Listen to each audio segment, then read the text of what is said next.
Global IT के YouTube channel पे आप सभी का एक बार फिर से स्वागत है।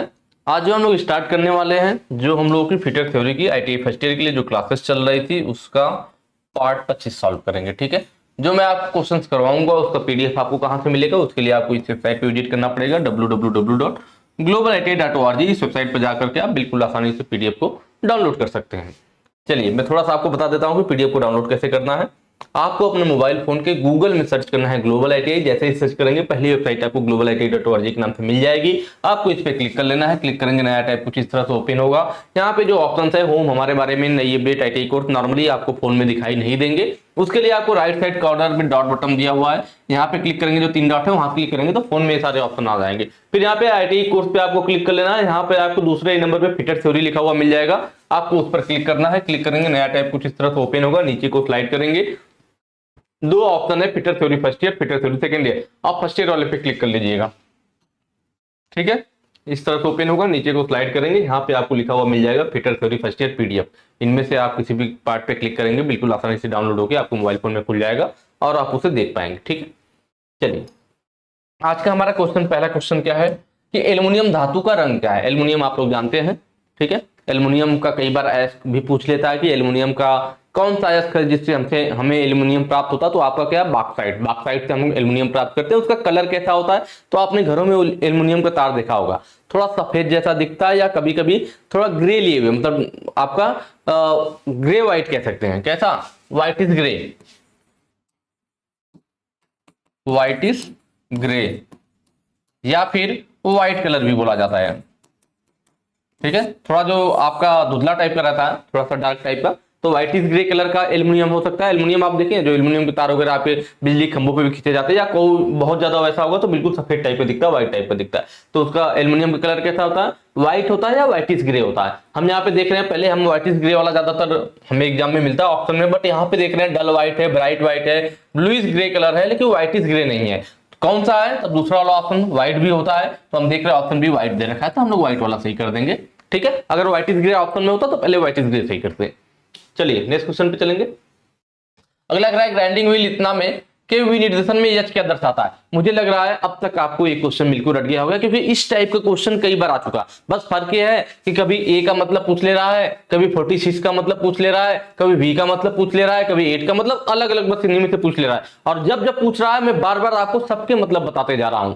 ठीक है, जनरली 7 अंक वाला होता है, बट यहां देख रहे हैं 1 2 3 4 5 6, 6 वाला है ना। देखिए 1 2 3 4 5 6 अंक वाला है एक तरह से, जबकि 7 वाला रहता है। पूरा क्या रहता है, 7 वाला। जब 7 वाला रहता है तो हम आगे और पीछे दोनों को छोड़ देते हैं। 7 वाले में क्या करते हैं, आगे पीछे छोड़ करके बीच का 5 लेते हैं, क्योंकि पहला और लास्ट वाला मैन्युफैक्चरर के द्वारा अपना दिया हुआ कोड होता है। लेकिन यहाँ पे हम देख रहे हैं कि 6 ही है, 6 ही है, तो बस पहला वाला छोड़ेंगे। अगर 7 होता तो पहला और लास्ट दोनों छोड़ते हैं। सिर्फ 6 अंक वाला है तो पहला वाला छोड़ दिया जाएगा, वो मैन्युफैक्चरर का कोड होता है। बाकी का मतलब मैं आपको पहले भी बताया हूं, एक बार फिर बता देता हूं। जैसे मान लीजिए यहाँ क्या 32 लिखा हुआ है, ए है, 46 है, एच है, 8 है, वी है, सबको मैंने अलग अलग लिख भी दिया।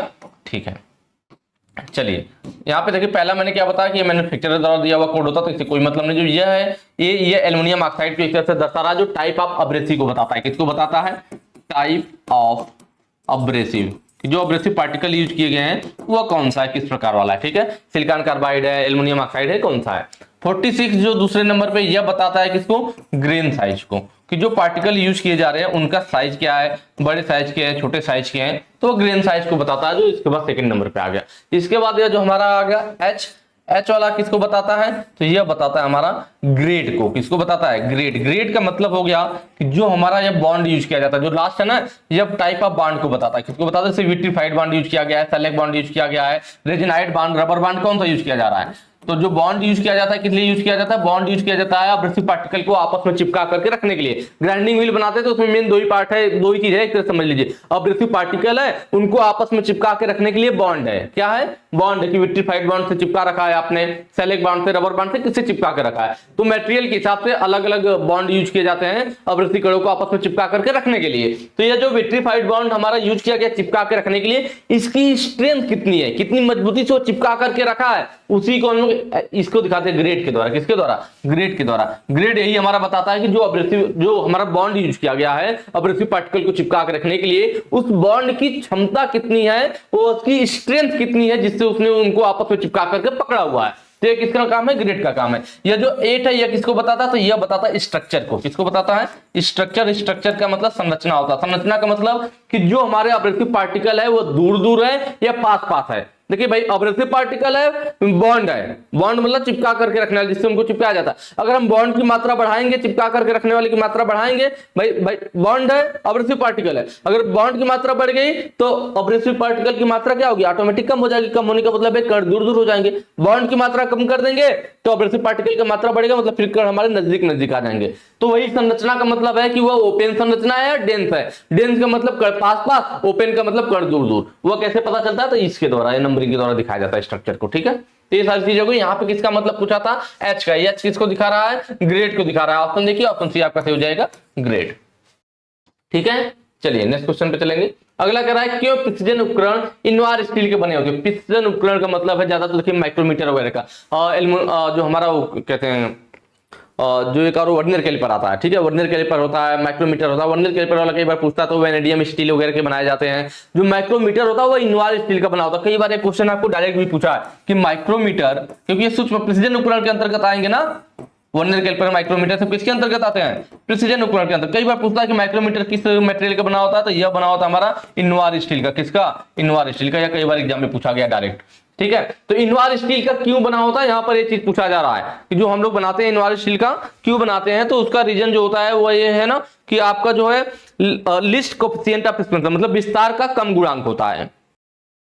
विस्तार का कम गुणांक का मतलब है कि एक तरह से जैसे आपका जो टूल है, कह लीजिए जो हमारे प्रिसिजन उपकरण, प्रिसिजन का मतलब सूक्ष्म मापी, जो सूक्ष्म मापी उपकरण हमारा माइक्रोमीटर है वो हमारा इनवार स्टील का बना होगा, तो उस पर थोड़ा जैसे टेम्परेचर वगैरह इनका ज्यादा फर्क ना पड़े। ऐसा ना हो कि कोई ऐसा मटेरियल है कि टेम्परेचर गर्मी के मौसम में ज्यादा हो रहा है, कभी कम हो रहा है, ज्यादा होने पे उस पे बॉडी में थोड़ा बहुत विस्तार एक्सपेंशन आ जाए और ठंडी में थोड़ा बहुत सिकुड़ जाए, तो आपका जो इंस्ट्रूमेंट है उसका कह सकते हैं कि उसका जो एक्यूरेसी होगी वो खराब हो जाएगी। ठीक है, तो इसीलिए हम लोग उसको इनवार स्टील का बनाते हैं कि list coefficient of expansion, Invar steel की क्वालिटी है कि उसमें विस्तार का कम गुणांक होता है, उस पर फर्क नहीं पड़ता, इसलिए ऐसे टूलों को हम लोग ज्यादातर कमरे के तापमान पर रखते हैं। चलिए, तो यहाँ पे ऑप्शन डी हमारा सही हो जाएगा। नेक्स्ट क्वेश्चन पे चलेंगे। अगला कह रहा है कि इस वर्नियर माइक्रोमीटर की रीडिंग की गणना करें। देखिए, इस वर्नियर माइक्रोमीटर की रीडिंग की गणना हमें करना है। यहाँ पे है क्या? वर्नियर माइक्रोमीटर है। इस चीज को सॉल्व करते समय कभी भी वर्नियर माइक्रोमीटर आता है तो लोग थोड़ा सा घबरा जाते हैं कि यार इस चीज को कैसे सॉल्व किया जाए। तो घबराने की कोई जरूरत नहीं है। आपको क्या करना है, जो वर्नियर माइक्रोमीटर है इसका आधा काम तो पहले आपको नॉर्मल माइक्रोमीटर मान के सॉल्व करना है। जो वर्नियर माइक्रोमीटर में क्या होता है हमारा नॉर्मल, देखिए बिल्कुल नॉर्मल माइक्रोमीटर की तरह वर्नियर माइक्रोमीटर में हमारा जो बैरल असली होता है इस पे 10 लाइनें वर्नियर की बढ़ जाती है, तो ये हमारा वर्नियर माइक्रोमीटर हो जाता है। इससे हमारी एक्यूरेसी और ज्यादा बढ़ जाती है। जब हमें और ज्यादा एक्यूरेसी की जरूरत हो तो माइक्रोमीटर की जगह वर्नियर माइक्रोमीटर यूज करते हैं। तो इसको कैसे सॉल्व करेंगे मैं आपको भी बताऊंगा, बहुत ही आसान है, कोई दिक्कत नहीं होने वाली है कि रीडिंग हम कैसे निकालेंगे इसमें। तो मेन तो पहले सबसे बड़ी चीज है कि भाई जो हमारा ये बैरल या स्लीव है इसकी मेन माप क्या है? बैरल या फिर स्लीव की माप आप कह सकते हैं। स्लीव की जो माप है उसको पहले लिख लिया जाएगा, प्लस उसके बाद क्या करेंगे, जो थिम्बल है, थिम्बल का कौन सा भाग, या डेटम लाइन जो बिल्कुल सीधी लाइन खींची होती है बैरल या स्लीव पे, इसको डेटम लाइन कहते हैं। तो थिम्बल का कौन सा भाग डेटम लाइन से मिल रहा है,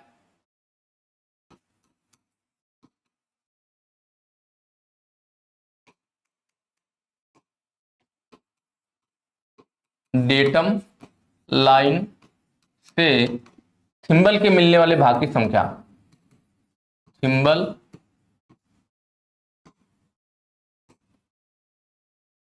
थिम्बल के मिलने वाले भाग की संख्या, मिलने वाले भाग की संख्या इनटू लिस्ट काउंट। यहां तक हम क्या करेंगे ना, यहां तक हम इसको बिल्कुल नॉर्मल माइक्रोमीटर मार करके सॉल्व करेंगे। इसके बाद प्लस जो लास्ट हमारा बच गया, प्लस लास्ट वाला क्या बच गया, अब वर्नियर की बात करेंगे कि वर्नियर लाइन कौन सी हमारे थिम्बल से मिल रही है। थिम्बल से वर्नियर लाइन के मिलने वाले भाग की संख्या, थिम्बल से वर्नियर लाइन अभी मैं बताऊंगा, समझ में आ जाएगा। नहीं भी याद होगा फार्मूला कोई दिक्कत नहीं, मैं डायरेक्ट आपको तरीका बताऊंगा।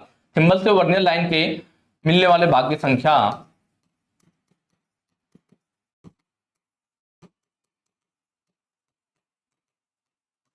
इंटू वर्नियर माइक्रोमीटर का लिस्ट काउंट। ये नॉर्मल माइक्रोमीटर का लिस्ट काउंट है, ठीक है, पहली बार। दूसरी बार वर्नियर माइक्रोमीटर का लिस्ट काउंट, माइक्रोमीटर का लिस्ट काउंट,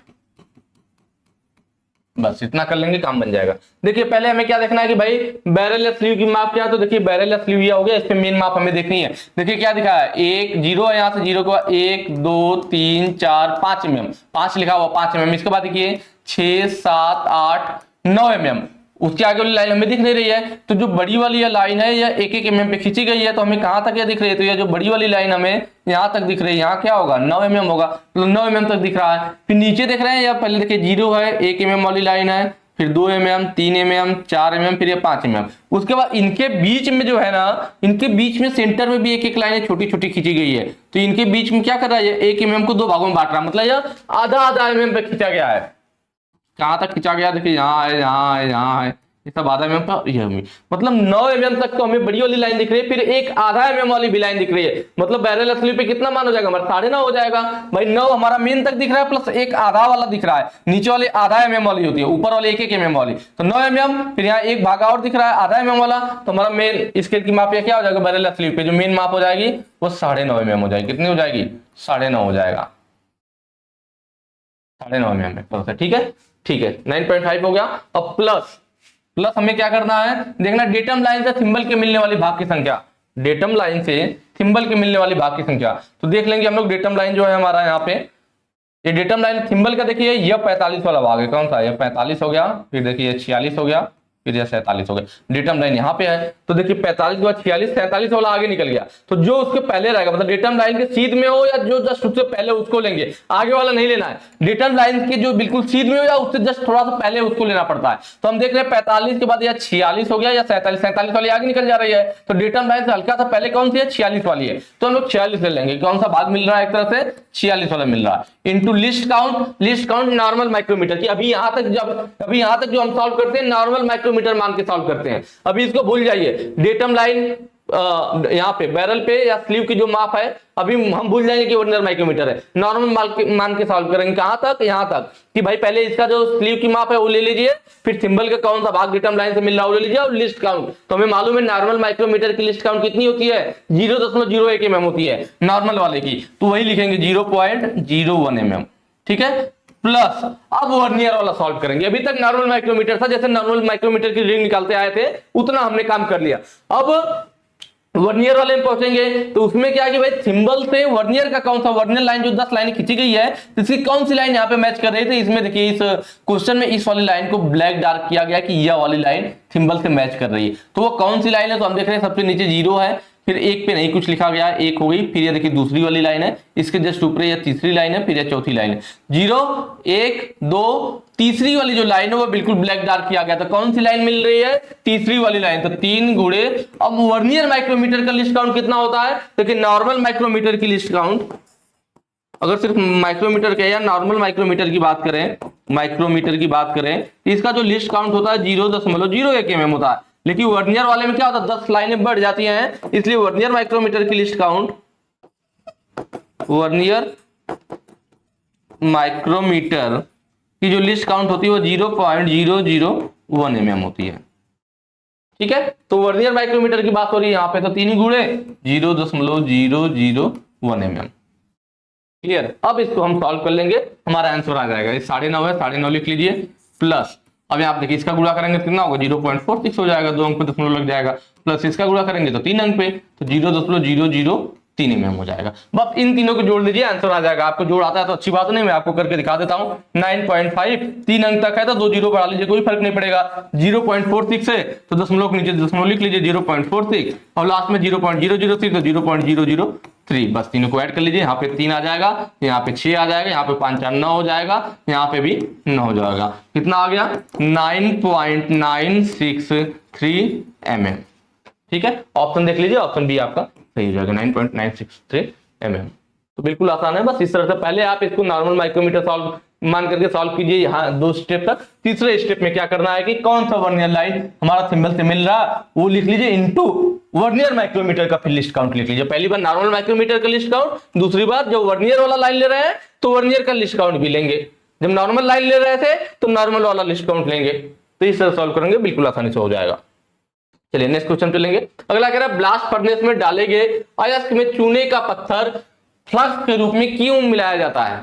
चूना का पत्थर हम लोग फ्लक्स के रूप में डालते हैं जब ब्लास्ट फर्नेस में हम लोग अयस्क को डाल करके उससे मेटल बनाने की कोशिश करते हैं। अयस्क में से जब हम लोग क्या करते हैं मेटेरियल को निकालते हैं, जो भी हमें जरूरत हो उसमें से आयरन को, तो उसको जब फेरस मेटल को हमारा निकाला जाता है तो वही पूछ रहा है उसमें हम लोग अयस्क के साथ उसमें हम लोग क्या मिलाते हैं भट्टी में, उस अयस्क के साथ साथ हम लोग उसमें चूना भी मिलाते हैं। तो चूना जो फ्लक्स के रूप में यूज किया जाता है, चूना क्यों यूज करते हैं यही पूछ रहा है। तो देखिए जब भट्टी में हम लोग अयस्क को पहले तो धो करके साफ सुथरा कर लेते हैं जिससे कि उसमें रेत वगैरह या धूल मिट्टी ना लगे हो, उसे छोटे टुकड़ों में तोड़ करके उसे धो लिया जाता है। उसके बाद जब उसको हम लोग कोक के साथ अयस्क अपना कोक और उसके साथ में चूना को मिला करके गर्म करते हैं भट्टी में। तो चूना मिलाने का रीजन यही होता है कि चूना क्या करता है, चूना गंदगी को काटता है। तो जब अयस्क के साथ में डाल करके उस चूने को अयस्क को गर्म किया जाएगा तो जब हमारा अयस्क पिघलेगा तो उसमें चूना मिल जाएगा और चूना क्या करेगा उस अयस्क में उपस्थित गंदगी को काट करके स्लैग के रूप में इकट्ठा कर लेगा और उसे बाहर हम लोग स्लैग को बाहर निकाल लेंगे। तो उस स्लैग के साथ हमारा गंदगी भी एक तरह से अयस्क से बाहर आ जाएगी। तो अयस्क से गंदगी को हटाने के लिए, मैल को हटाने के लिए, उसको काट करके अलग करने के लिए चूना मिलाया जाता है। चूना गंदगी को काट करके अपने अंदर घोल लेता है और उसे स्लैग के रूप में इकट्ठा कर लेता है, फिर हम लोग उसे बाहर निकाल लेते हैं। ठीक है, तो यहाँ पे ऑप्शन कौन सा सही हो जाएगा, टू फॉर्म मोल्टर स्लैग बनाने के लिए। मोल्टर स्लैग बनाने के लिए कि स्लैग बना करके गंदगी अपने अंदर घोल लेता है फिर हम उसे बाहर निकाल लेते हैं। एग्जाम्पल के तौर पे अगर आप देखा जाए तो आपने जो लोग गांव के होंगे उन्होंने देखा होगा कि गन्ने का रस बनते हुए, सॉरी गन्ने से रस बनाते हैं, रस से गुड़ बनाते हैं। तो हम लोग क्या करते थे, जो गन्ना होता है गन्ने से पहले रस बनाया जाता था, उस रस को एक बड़े से कढ़ा वगैरह बोलते थे उस तरह से, उसमें गांव में कढ़ा बोला जाता है। तो उसमें जो है डाल करके गन्ने के रस को फिर भट्टी में आग लगाई जाती थी। तो जब गन्ने के रस से गुड़ बनाते थे ना तो कुछ लोगों का गुड़ काला बनता था, कुछ लोगों का सफेद। सफेद कैसे बनता था कि जब उसमें से गंदगी को बाहर निकाल लिया जाता था। गंदगी को बाहर निकालने के लिए क्या करते थे, उस गुड़ में चूना मिला देते थे, थोड़ा सा, ज्यादा नहीं, ऐसा नहीं 1 किलो चूना डाल दो, थोड़ा सा चूना डाल देते थे। थोड़ा चूना डालने से क्या होता था कि जब उसमें नहीं साड़ी के रूप में निकलता था, मैया बोलते थे जिसे, तो वह उसमें क्या होता था, चूना डालने से वो सारी गंदगी को गुड़ में से काटता था और उसे उस साड़ी के रूप में, मैया के रूप में साइड में अलग होकर के इकट्ठा होता था। फिर उसे हम लोग छन्नी से छान के अलग बाहर निकाल लेते थे। तो वही काम होता था, वहां भी चूना यही काम करता था, गंदगी को काट करके अलग निकाल लेता था। वही काम यहाँ भी करता है, गंदगी को काट करके स्लैग बना लेता है और उसे फिर हम लोग बाहर निकाल लेते हैं। अगले क्वेश्चन पे चलेंगे। कौन से माइक्रोमीटर में एनविल को आंतरिक रूप से बदलने का प्रावधान होता है, कि कौन सा ऐसा माइक्रोमीटर है जिसमें हम लोग एनविल को चेंज कर सकते हैं। देखिए डेप्थ माइक्रोमीटर आपका यह वाला फिगर है। डेप्थ माइक्रोमीटर हमारा गहराई मापने के लिए यूज किया जाता है, कि स्लॉट वगैरह की गहराई भी माप सकते हैं, यही स्टॉक होता है और इसके नीचे या आपका एक्सटेंशन रॉड भी हम चेंज कर सकते हैं, इसको लगा करके हम लोग गहराई को मापते हैं। तो ये डेप्थ माइक्रोमीटर हो गया। इनसाइड माइक्रोमीटर मतलब आंतरिक माप लेने के लिए यह जो हमारा फिगर है इनसाइड माइक्रोमीटर का है। आंतरिक माप कहीं लेना हो, या हमारा प्लंजर टाइप होता है, दबता है, और वहां पे अंदर डाल करके जो साइज खुल जाता है फिर इसकी हम लोग रीडिंग वगैरह पढ़ करके माइक्रोमीटर से आंतरिक माप के लिए इसको यूज कर लेते हैं। आउटसाइड माइक्रोमीटर सबसे सिंपल वाला है, यह हमारा आउटसाइड माइक्रोमीटर। इधर हमारा स्पिंडल होता है, इधर हमारा एनविल होता है, इसमें चेंज करने की जरूरत नहीं। लेकिन जो लास्ट वाला है हमारा स्क्रू थ्रेड माइक्रोमीटर, उसका फिगर मैंने यह ले रखा है, स्क्रू थ्रेड माइक्रोमीटर। ठीक है, किसका फिगर है, स्क्रू थ्रेड माइक्रोमीटर का। इसमें क्या होता है हमारा, देखिए ये दिखाया गया ना, किसी भी स्क्रू के, जो हमारे स्क्रू पे थ्रेड कटा होता है ना, किसी भी स्क्रू पे थ्रेड कटा होगा तो थ्रेड का पिच या प्रभावी व्यास वगैरह चेक करने के लिए, थ्रेड के प्रभावी व्यास वगैरह को चेक करने के लिए हम लोग किसका यूज करते हैं, स्क्रू थ्रेड माइक्रोमीटर का यूज करते हैं। स्क्रू के प्रभावी व्यास को चेक करने के लिए स्क्रू थ्रेड माइक्रोमीटर का यूज किया जाता है। इसमें देखिए एनविल, एक साइड एनविल हो गया, इधर हमारा स्पिंडल हो गया। स्पिंडल और एनविल पे हमारे इस तरह से दोनों साइड एनविल पे अलग से इस टाइप का एनविल लगा होता है ना। एक साइड देखिए ऐसे नुकीला बना होता है और एक साइड इस टाइप से बना, क्यों बना होता है, जो हमारा थ्रेड होता है भाई, थ्रेड इस तरह से होता है ना, तो ये नुकीला वाला भाग अंदर चला जाएगा और जो यह वाला भाग है तो वह इसके अंदर आ जाएगा। तो इसीलिए एक साइड नुकीला होता है और एक साइड इस टाइप से बना होता है, कि यह वाला हिस्सा इसके अंदर आ जाए, जो गहराई वाला दूसरे साइड हिस्सा है हमारा, इस गहराई वाले हिस्से में ये अंदर चला जाएगा।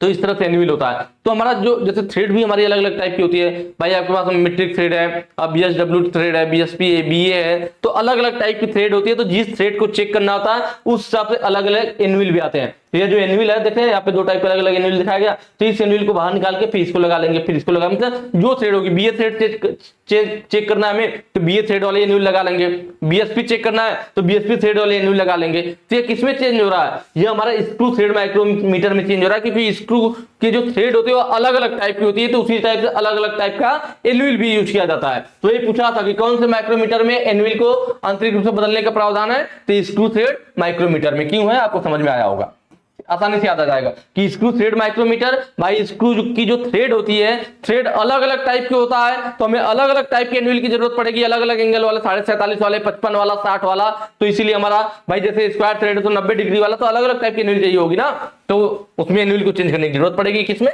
स्क्रू थ्रेड माइक्रोमीटर में। नेक्स्ट क्वेश्चन पे चलेंगे। अगला कह रहा है स्क्रू थ्रेड माइक्रोमीटर का कौन सा वायर चयन का स्वरूप सुनिश्चित करता है। देखिए हमारा ये वायर वाला मेथड भी यूज किया जाता है, 3 वायर मेथड बोलते हैं कहीं कहीं पे, या वायर मेथड यूज करते हैं। एक तो नॉर्मल वाला हमारा मैंने आपको दिखाया जो एनविल चेंज कर रहे थे स्क्रू के टाइप के हिसाब से, और एक वायर मेथड आता है, इसमें 3 वायर मेथड होता है। जो एनविल साइड होता है इधर 2 वायर लगे होते हैं, स्पिंडल वाले पे 1 वायर, इसलिए 3 वायर मेथड भी बोलता है। इसको क्या बोलता है, 3 वायर मेथड भी बोला जाता है। इसमें 3 तार यूज किए जाते हैं। कितने तार यूज किए जाते हैं, 3 तार यूज किए जाते हैं, ठीक है। कई बार अभी एग्जाम में पूछ लेता है कि किस पे 2 तार होता है, किस पे 1 तार। तो जो एनविल वाला हिस्सा है, एनविल वाले पे 2 तार रहता है, और जो स्पिंडल वाला हिस्सा वहां पे 1 तार रहता है। तो जब हम इस वायर वाले माइक्रोमीटर को इस तरह से यूज करते हैं, तो इसमें कई बार पूछता है कि जो ये वायर यूज किया जा रहा है इसका डाया कितना होना चाहिए, मतलब वायर का कौन सा साइज सही साइज माना जाएगा उस स्क्रू के प्रभावी व्यास को चेक करने के लिए। तो हमें ये ध्यान रखना था कि वायर का साइज या ऐसा होना चाहिए, वायर का डाया जो हम इसमें वायर यूज कर रहे हैं उसका डाया, उसका साइज ऐसा होना चाहिए जो हमारे स्क्रू का जो थ्रेड है उसके प्रभावी व्यास के निकट हो। उसके अगर प्रभावी व्यास के जो निकट होगा वही बेस्ट वायर माना जाता है। यह डिपेंड करता है भाई कि कौन सा वाला साइज का ले, किस हिसाब का वायर ले, तो वह हमारा थ्रेड कौन सा थ्रेड है और उसकी पिच क्या है, टाइप ऑफ थ्रेड और उसकी पिच क्या है, उस पर डिपेंड करता है कि हमारा वायर किस प्रकार का होना चाहिए। वायर का चयन, वायर का सिलेक्शन किस पे डिपेंड करेगा कि किस टाइप की थ्रेड है, कौन सी थ्रेड को हम चेक करना चाह रहे हैं, टाइप ऑफ थ्रेड और उसकी पिच क्या है। तो ऑप्शन बी यहाँ पे सही हो जाएगा। नेक्स्ट क्वेश्चन पे चलेंगे। टेलीस्कोपिंग गेज से क्या नापा जाता है। देखिए टेलीस्कोपिंग गेज जो सामने फिगर है टेलीस्कोपिंग गेज का है, पहले भी इसका फिगर आया हुआ है हम लोगों ने एक पार्ट का, भाई दोनों साइड उसके मेजरिंग फेस थे, प्लंजर था जिसे टेलीस्कोपिंग लेग भी कहते हैं, प्लंजर लॉक था, हैंडल था, सब चीजें मैंने पहले बताई थी। तो यहाँ पे जो है हमारा टेलीस्कोपिंग गेज की बात करा तो एक तो चीज याद रखिए ये हमारा 6 सेट में पाया जाता है। कितने सेट में पाया जाता है, 6 सेट। वहीं पे स्मॉल होल गेज पूछ लेता, कई बार स्मॉल होल, इसको भी साथ में बता देता हूं, दोनों याद रहेगा, दोनों एक दूसरे से रिलेटेड है। Small hole gauge, telescoping gauge और स्मॉल होल गेज, यह जो होता है हमारा 4 सेट में पाया जाता है, और यह हमारा 6 सेट में पाया जाता है। कौन था, टेलीस्कोपिंग वाला। टेलीस्कोपिंग गेज का यूज कहां करते हैं, तो देखिए इसका यूज करते हैं कहीं भी किसी होल का साइज हमें चेक करना है, किसी गहराई में हमें होल का साइज चेक करना हो, किसी स्लॉट का आंतरिक माप का जिसे रेसेस भी कहते हैं, उनको चेक करने के लिए हम लोग टेलीस्कोपिंग लेके यूज करते हैं टेलीस्कोपिंग गेज। देखिए साइज ऑफ होल, स्लॉट और रेसेस, तो इनको चेक करने के लिए हम लोग किसका यूज करते हैं, टेलीस्कोपिंग गेज का यूज करते हैं। इसमें जो कितने साइज को चेक कर सकता है, तो ये 8 mm से 150 mm तक के होल के साइज या स्लॉट के साइज को चेक कर सकता है। कौन, टेलीस्कोपिंग गेज।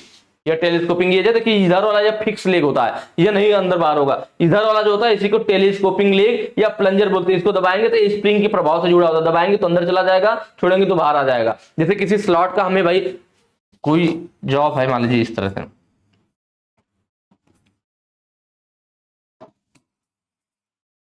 कहीं गहराई में हमारा क्या कटा हुआ है, स्लॉट कटा हुआ है, मान लीजिए गहराई में हमें इस तरह से इसका चेक करना है, तो इसको हाथ से दबाएंगे, दब जाएगा, अंदर डालेंगे, छोड़ेंगे, फैल जाएगा। जब दोनों हिस्सा दोनों सरफेस पे टकरा जाएगा, क्योंकि ये स्प्रिंग के प्रभाव में दबता है, तो दबाएंगे दबेगा, अंदर डाल के जब छोड़ दें, मतलब अंदर डालेंगे छोड़ेंगे तो फैल के टकरा जाएगा। जब टकरा जाएगा तो ये प्लंजर लॉक होता है, इसको घुमा देंगे वहीं पे लॉक हो जाएगा, फिर बाहर निकालेंगे तो अंदर बाहर नहीं होगा। इसको जैसे इसको दबा देंगे अंदर चला जाएगा, अब यहाँ दबा घुमा देंगे ना, ये लॉक हो जाएगा, अंदर रहेगा। जब फिर यहाँ से ढीला करेंगे तब ये बाहर को फेंक देगा, स्प्रिंग के प्रभाव में बाहर को फेंकेगा, टकरा जाएगा, फिर इसको घुमा करके लॉक कर लेंगे, बाहर निकाल कर फिर इसकी रीडिंग पढ़ने के लिए इसको माइक्रोमीटर पे ले जाकर के इसकी रीडिंग को पढ़ते हैं। यह अप्रत्यक्ष टाइप का होता है, ठीक है। तो 8 mm से 150 mm तक के लिए होता है। वही काम स्मॉल होल गेज का भी सेम वही काम है, लेकिन उससे कम साइज के लिए। यह किस साइज के लिए होता है, तो यह जो होता है हमारा 3 mm से 3 mm से 13 mm तक के साइज को चेक करने के लिए यूज किया जाता है।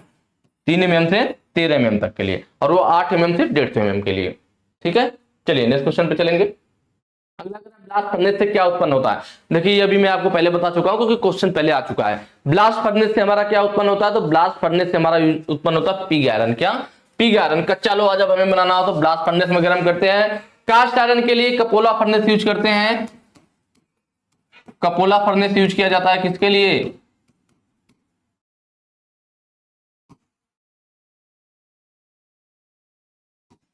कपोला फर्नेस हमारा यूज किया जाता है कास्ट आयरन बनाने के लिए। और वहीं पे अगर हमें बनाना हो रॉट आयरन तो इसके लिए पुडलिंग फर्नेस यूज किया जाता है। क्या यूज किया जाता है, पुडलिंग फर्नेस यूज किया जाता है, पुडलिंग फर्नेस। ठीक है, तो ये सारी चीजें हो गई हमारा। चलिए नेक्स्ट क्वेश्चन पे चलेंगे। यहां क्लियर हो गया ब्लास्ट फर्नेस के लिए पिग आयरन। अगला टेलीस्कोपिंग गेज के साथ न्यूनतम आयाम क्या माप सकते हैं। टेलीस्कोपिंग गेज का यह फिगर है आपके सामने। न्यूनतम कौन सा आयाम माप सकते हैं, अभी मैंने आपको बताया था टेलीस्कोपिंग लेग का यूज 8 mm से 150 mm तक के साइज को मापने के लिए। अधिकतम 150 mm मापेगा, न्यूनतम 8 mm मापेगा। यहाँ पे ऑप्शन देखिए, ऑप्शन 8 mm है। अधिकतम पूछता तो 150 होता, न्यूनतम पूछा है 8 mm होगा। ठीक है, इसीलिए मैं ये चीज बताया था, ये चीज पता होना चाहिए। अगला क्वेश्चन देखिए, कह रहा 8 mm आयाम से नीचे के आयाम मापने के लिए किस गेज का उपयोग किया जाता है। यह फिगर भी दिया हुआ है आपके क्वेश्चन में। यह फिगर किसका है, देखिए मैंने अभी आपको बताया था टेलीस्कोपिंग गेज जो हमारा है 8 mm से 150 mm तक के लिए यूज किया जाता है। और यह कह रहा है 8 mm से नीचे का मापना है, तो भाई 8 mm से नीचे का यह माप नहीं पाएगा। उससे नीचे के लिए तो मैंने आपको स्मॉल होल गेज बताया था कि इसी टाइप से होता है। यह है हमारा स्मॉल होल गेज, और इसके साइज क्या होता है मापने की, तो 3 से लेकर के 13 mm तक। ठीक है, तो 8 mm से नीचे की बात किया है, तो यह 3 mm तक माप सकता है, या 8 mm से नीचे मतलब स्मॉल होल गेज हम लोग यूज कर सकते हैं। तो ऑप्शन यहाँ पे बी से हो जाएगा, small hole gauge. Telescoping lens वो वाला जो मैंने आपको बताया था। डिप्थ माइक्रोमीटर यह है जो गहराई मापने के लिए यूज किया जाता है। इनसाइड माइक्रोमीटर आंतरिक माप लेने के लिए, यह वाला जो फिगर है आपका इनसाइड माइक्रोमीटर। चलिए नेक्स्ट क्वेश्चन पे चलेंगे।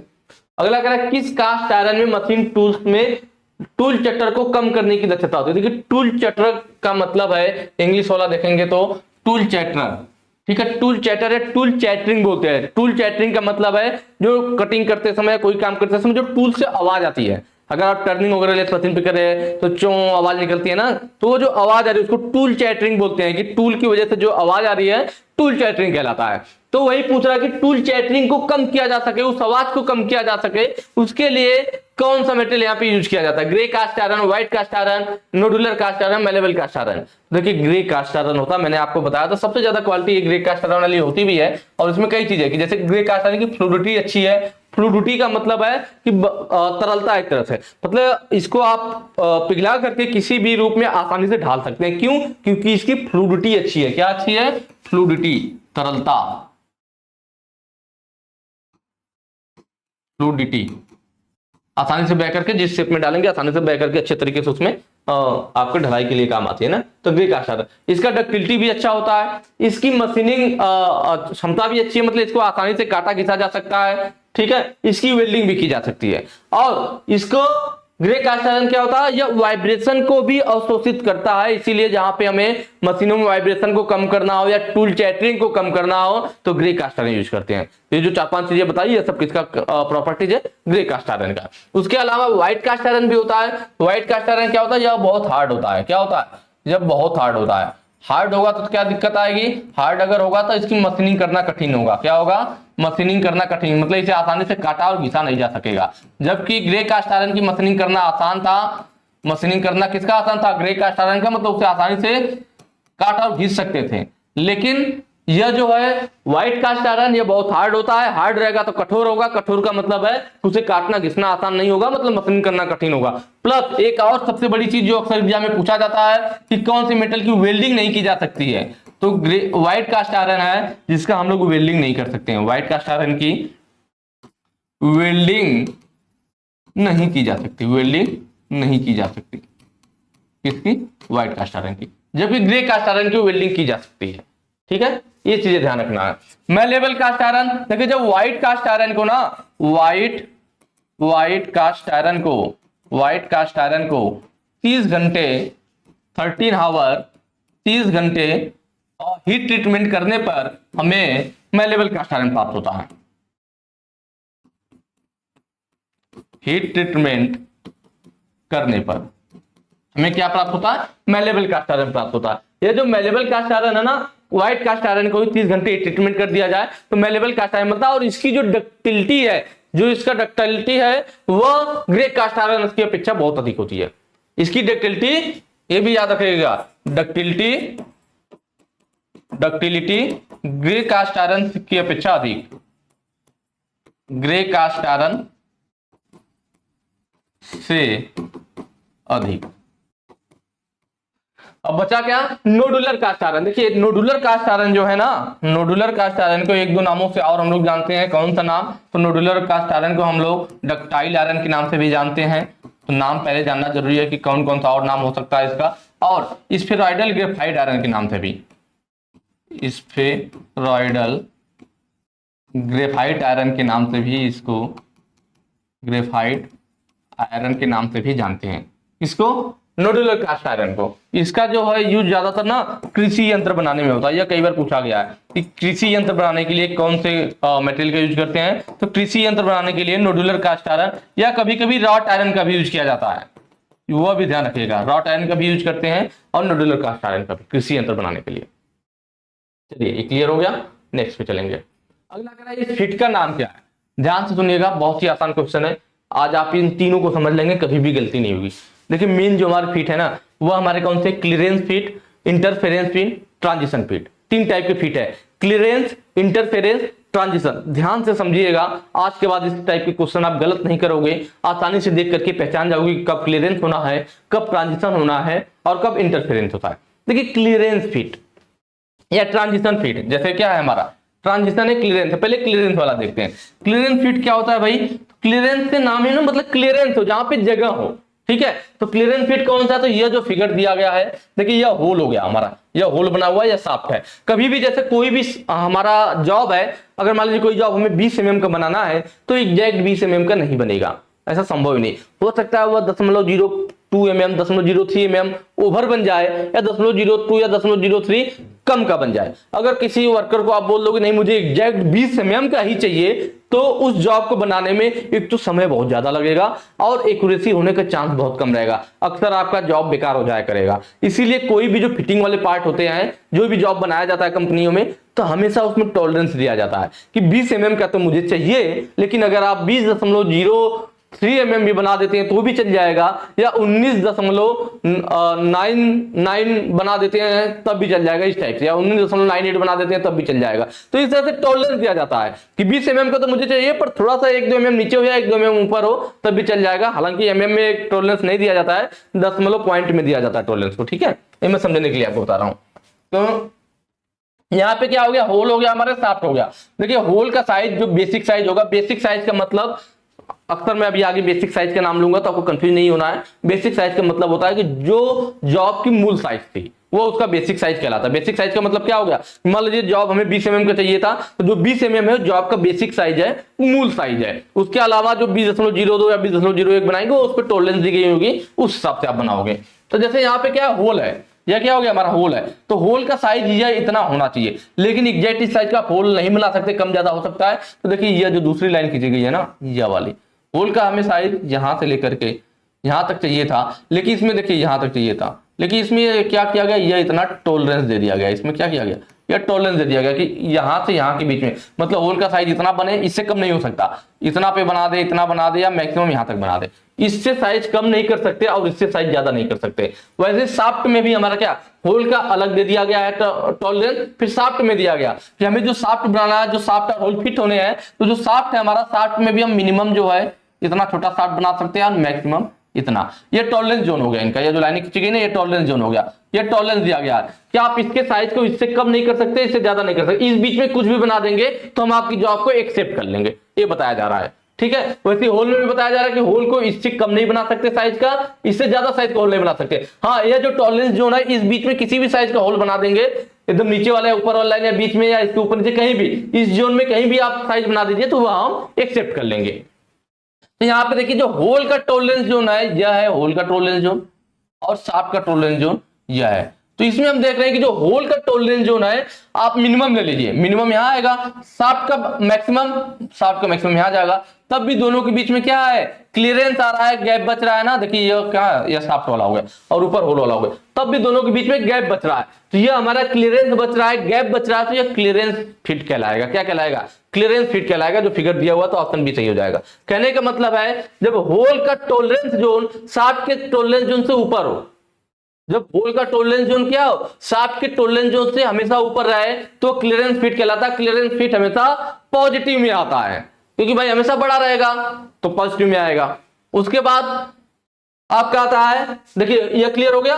उसका फिर इंटरफेरेंस फिट देखेंगे। इंटरफेरेंस फिट में क्या होगा, तो ये वाला जो फिगर आपको दिख रहा है इंटरफेरेंस फिट है। इसमें क्या होता है, जो होल का टॉलरेंस जोन होता है वो शाफ्ट के टॉलरेंस जोन से हमेशा नीचे होता है। आप फिगर में देख रहे होंगे, होल का दिया गया कि भाई हम मिनिमम यहां तक बना सकते हैं, मैक्सिमम यहां तक बना सकते हैं, ये होल का टॉलरेंस जोन हो गया। उसके बाद एकदम शाफ्ट का देखिए, शाफ्ट का दिया हुआ है कि मिनिमम जो है शाफ्ट का जो है यहाँ बना सकते हैं, मैक्सिमम यहाँ तक बना सकते हैं। ये शाफ्ट का टॉलरेंस जोन हो गया, किसका हो गया, शाफ्ट का हो गया। अब आप देखिए ये शाफ्ट वाला टॉलरेंस जोन आगे बनाएंगे तो यहाँ आ जाएगा। तो आप देख रहे हैं अगर शाफ्ट का आप मिनिमम भी ले ले और होल का मैक्सिमम ले ले, तब भी हमेशा शाफ्ट की जो टॉलरेंस जोन है क्या, होल की टॉलरेंस जोन से ऊपर है।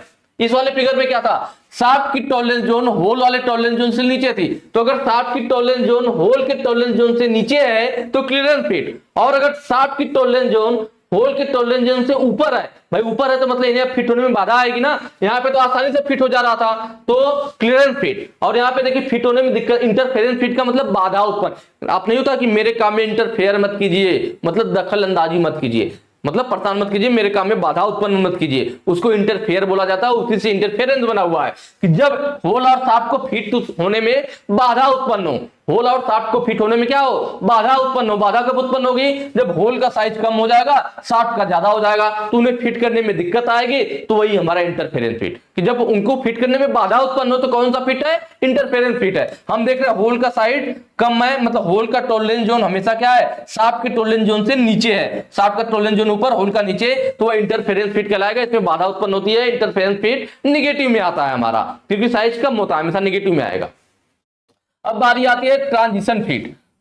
मैं नहीं समझना था, क्लियरेंस और इंटरफेरेंस, ट्रांजिशन अपने आप हो जाएगा। क्लियरेंस मतलब क्लियरेंस मिले, मतलब होल का टॉलरेंस जोन ज्यादा हो जाए और शाफ्ट का नीचे आ जाए, तो आसानी से चले जाएंगे एक दूसरे में, तो क्लियरेंस फिट। इसमें क्या था, इंटरफेरेंस मतलब बाधा उत्पन्न होगा। बाधा कब उत्पन्न होगा, जब होल छोटा हो जाएगा, शाफ्ट बड़ा हो जाएगा, तो बाधा उत्पन्न होगा, तो वो क्या होगा, इंटरफेरेंस फिट। मतलब होल का टॉलरेंस जोन नीचे, शाफ्ट का टॉलरेंस जोन ऊपर। फिर बारी आती है ट्रांजिशन। देखिए ट्रांजिशन जैसे ट्रांसजेंडर होता है हम लोग ना, कि ना आदमी ना औरत, ट्रांसजेंडर, तो वैसे ही ट्रांजिशन फिट का मतलब ना ही वह क्लियरेंस फिट हो, ना ही वह इंटरफेरेंस फिट हो। मतलब ये वाली एक तरह से बात आ गई ना। कहने का मतलब है थोड़ा सा यहाँ मतलब अलग है, यहाँ है कि भाई वो जो ट्रांजिशन फिट वो फिट कहलाएगा जिसमें क्लियरेंस फिट भी बने और इंटरफेरेंस फिट भी बने। मतलब इंटरफेरेंस फिट में हमेशा निगेटिव बनता है, क्लियरेंस में हमेशा पॉजिटिव बनता है। इसमें ट्रांजिशन में निगेटिव पॉजिटिव दोनों बनेगा। मतलब ट्रांजिशन फिट कब बोलेंगे, जब उसमें क्लियरेंस फिट भी हो और उसमें इंटरफेरेंस फिट भी हो। अगर दोनों फिट एक ही में आ रहा है तो ट्रांजिशन फिट कहलाता है, कॉमन वाला। ठीक है, जैसे इस फिगर में देखिए, इस होल का देखिए टॉलरेंस, इनमें क्या होता है, शाफ्ट का टॉलरेंस जोन और होल का टॉलरेंस जोन एक दूसरे पे ओवरलैप करता है। समझ में, ट्रांजिशन कब बोलेंगे, ध्यान से समझिए। क्लियरेंस जब हमारा होल का टॉलरेंस जोन शाफ्ट के टॉलरेंस जोन से ऊपर है, क्लियरेंस जब होल का टॉलरेंस जोन शाफ्ट के टॉलरेंस जोन से नीचे है, तो इंटरफेरेंस। अब जब होल का और शाफ्ट का दोनों का क्लियरेंस टॉलरेंस जोन एक दूसरे को ओवरलैप करे, एक दूसरे पर ओवरलैप, मतलब दोनों का टॉलरेंस जोन एक चीज में आ जाए, तब वो क्या कहलाएगा, ओवरलैप करे, एक चीज में आ जाए, तो वो हमारा ट्रांजिशन फिट कहलाता है। क्या कहलाता है, ट्रांजिशन फिट कहलाता है। देखिए इसमें देखिए होल का यह हो गया हमारा क्या, टॉलरेंस जोन, और ये हो गया हमारा शाफ्ट का। दोनों के क्या हो गए, दोनों लगभग एक सीध में हो गए, एक दूसरे पे ओवरलैप कर रहे हैं, तो ये हमारा क्या कहलाएगा, ट्रांजिशन कहलाएगा। इसमें देखिए अगर मान लीजिए मैं होल का या ऊपर वाला हिस्सा ले लूं, होल का क्या ऊपर वाला हिस्सा, होल को इतना बड़ा बना दूं और शाफ्ट को मिनिमम वाला ले लूं, इतना बढ़ा दूं। देखिए होल बड़ा हो गया, शाफ्ट कम हो गया, तो इन दोनों एक दूसरे में आसानी से चले जाएंगे। तो देखिए कौन सा फिट बन गया, क्लियरेंस फिट बन गया। लेकिन मैं यहीं पे क्या करूं, होल का मिनिमम वाला साइज ले लूं, होल को यहां तक बनाऊं मिनिमम साइज, और शाफ्ट को मैक्सिमम साइज को बना दूं, मैक्सिमम साइज का। अब देखिए क्या, होल छोटा हो गया, शाफ्ट बड़ा हो गया, अब होल शाफ्ट के अंदर नहीं जाएगा, तो अब क्या होगा, अब इंटरफेरेंस उत्पन्न हो जाएगा। तो मतलब ये ट्रांजिशन में क्लियरेंस और इंटरफेरेंस दोनों फिट उत्पन्न होता है, तो जिसमें क्लियरेंस फिट और इंटरफेरेंस फिट दोनों उत्पन्न हुआ हमारा ट्रांजिशन फिट कहलाता है। तो ये वाला फिगर किसका है, ट्रांजिशन फिट का। क्लियर हुआ होगा। अब श्रिंकेज फिट क्या है, तो जो श्रिंकेज फिट है ना वो इंटरफेरेंस फिट के ही अंतर्गत आता है। इंटरफेरेंस फिट का ही यह रूप है क्या, श्रिंकेज फिट। श्रिंकेज का मतलब सिकुड़ जाना एक तरह से, ठीक है।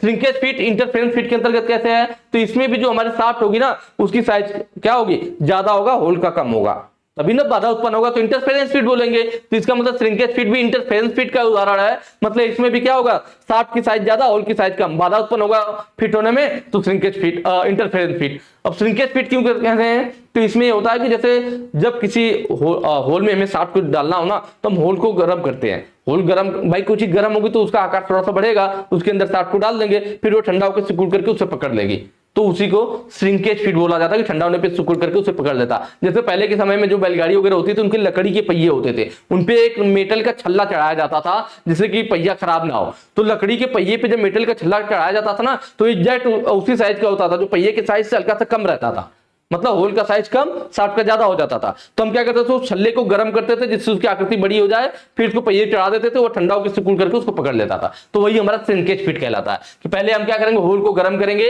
उसका साइज बड़ा होगा, फिर उसको दूसरे पार्ट पे चढ़ा देंगे, फिर वो ठंडा होकर के उसे पकड़ लेगा, तो श्रिंकेज फिट। ये इंटरफेरेंस फिट के अंतर्गत ही आता है। चलिए अगले क्वेश्चन पे चलेंगे। कह रहा आकार के बीच बीजगणितीय अंतर को उसके संबंधित मूल आकार में क्या कहा जाता है।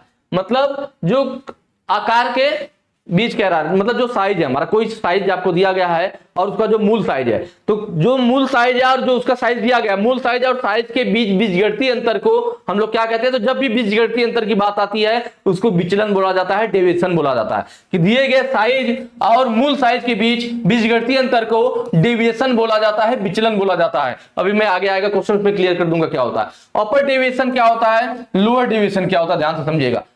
डिवीजन समझ में आया, जब भी बीजगणितीय अंतर की बात आएगा डेविएशन होगा। बीजगणितीय अंतर लिख दिया, डेविएशन। बीजगणितीय अंतर का मतलब होता है कि जो भी हमारा छोटा बड़ा कुछ भी हो, हमेशा हम बड़े में से छोटे को घटाएंगे, वही हमारा बीजगणितीय अंतर कहलाता है।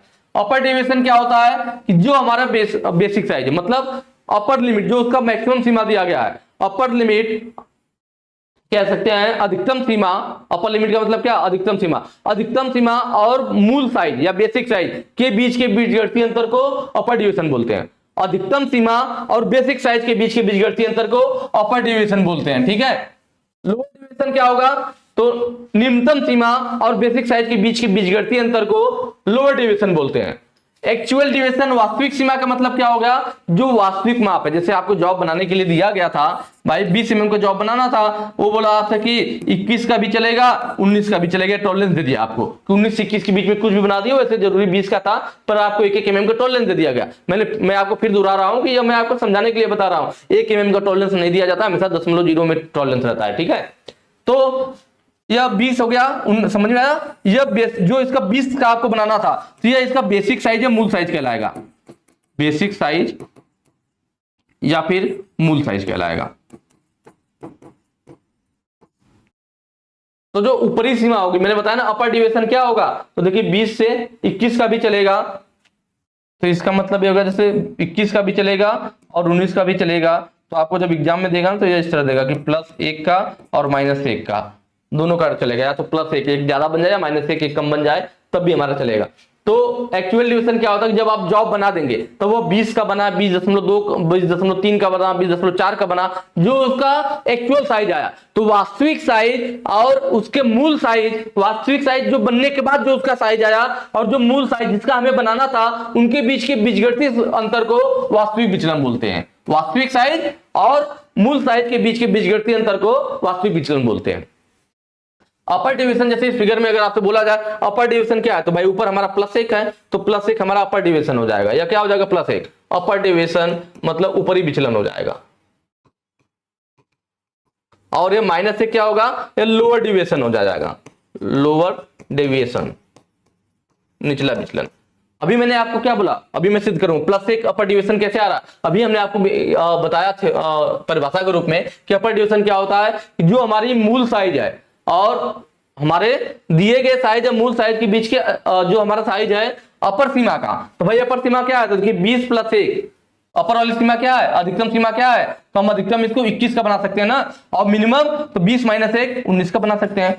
तो अधिकतम सीमा अपर डिवीजन क्या मैंने बताया था कि जो अधिकतम सीमा है और उसका जो मूल साइज है, मूल साइज 20 है, अधिकतम सीमा और मूल साइज के बीच के बीजगणितीय अंतर को अपर डिवीजन बोलते हैं। तो अधिकतम सीमा 21 है और मूल साइज 20 है, दोनों का बीजगणितीय अंतर मतलब इनको आपस में घटा लीजिए, बड़े वाले में से हम छोटा घटाएंगे, 21 - 20 बराबर 1 आ गया ना, +1 आ गया क्योंकि प्लस में है, तो +1 हमारा क्या है, अपर डिवीजन है। तो यही मैं आपको बता रहा था कि इनके जो बीजगणितीय अंतर होता है ना, वही हमारा क्या होता है, अपर डिवीजन और लोअर डिवीजन इस तरह से होता है। अभी आगे देखिए एक क्वेश्चन भी आएगा इस पे, कह रहा है कि what is the upper limit of the component size. यह आपको दे रखा है क्वेश्चन में और इसी का पूछ रहा है कि गटर की अपर लिमिट क्या होगी। अपर लिमिट की बात कर रहा है ना कि अपर डेविएशन की। अगर हमसे क्या पूछता, अपर डेविएशन क्या होगा, क्या पूछता, अगर हमसे पूछता अपर डेविएशन क्या होगा, मतलब अपर विचलन, और लोअर डेविएशन पूछता, क्या लोअर डेविएशन का मतलब निचला विचलन क्या होगा, तो अपर डेविएशन इसमें तो ऊपर कितना तक जा सकते हैं, +0.008, तो वही हो जाता हमारा क्या, +0.008, ये अपर डिवीजन हो जाता। लोअर डिवीजन तो माइनस जो दे रखा है -0.005, ये हमारा कितना हो जाता, लोअर डिवीजन हो जाता। तो डायरेक्ट जो दिया ये अपर डिवीजन है, लोअर डिवीजन है, जो ऊपरी विचलन है और ये निचला विचलन है। लेकिन हमसे अपर लिमिट पूछा है, क्या पूछा है, अपर लिमिट, अधिकतम सीमा पूछ रहा है। तो जब अपर लिमिट की बात की जाएगी ना, तब हम क्या करते हैं कि जैसे ये 20 है ना, तो अपर लिमिट क्या होगा, तो हम लोग मूल साइज 20 है प्लस उसमें अपर डिवीजन को जोड़ते हैं कितना, +0.008, कितना हो जाएगा हमारा 20.008, मतलब हम अधिकतम इस साइज की माप को बना सकते हैं। अपर लिमिट का मतलब अधिकतम किस साइज को बना सकते हैं,